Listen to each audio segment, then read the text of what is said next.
80-20 அமைப்புல 20% ஜோதிடர்கள் இருக்கிறார்கள் என்பதையும் நம்ம புரிஞ்சுக்கணும்.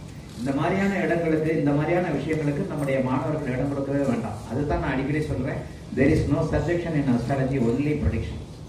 இந்த வார்த்தையெல்லாம், இந்த வரிகள்லாம் உங்களுக்கு வந்து மனசுல ஒரு வைரம் மாதிரி பதிந்திருக்கும். ஆகவே இந்த இடத்துல என்ன அப்படின்னு சொன்னா, மிக முக்கியமாக சொல்ல வேண்டியது இந்த 2ஆம் நிலை சொல்லணும்.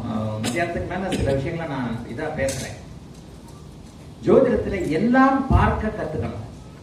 ஒற்றை நிலையாக ஆரம்ப காலங்களிலேயே நான் ஆன்லைன் வகுப்புல சொல்லி கொடுத்திருக்கிறேன். யானைய முழுசா பாருங்க. அறகுறையா பாக்குற பார்வை ஜோதிடத்துல வேண்டவே வேண்டாம். யானைன்றது தூரத்துல ஒரு லாங் ஷாட்ல இருந்து பார்த்தா தான் யானையா தெரியும். அப்படியே ஜூம் பண்ணிக்கிட்டே போனோம்னா துதிக்க மட்டும்தான் தெரியும், காலு மட்டும்தான் தெரியும், வாலு மட்டும்தான் தெரியும். ஜோசியத்துல மட்டும் அந்த பார்வை இருக்கக்கூடாது. லாங் ஷாட் பார்வை. 12 பாவகங்களையும் பொருத்தி பார்த்து பலன் சொல்லக்கூடிய பக்குவம் வர்ற வரைக்கும் பலன் சொல்லாதீங்க. ட்ரையலா பாருங்க. சும்மா வந்து நான் மட்டும் என்ன வானத்திலிருந்து பொத்து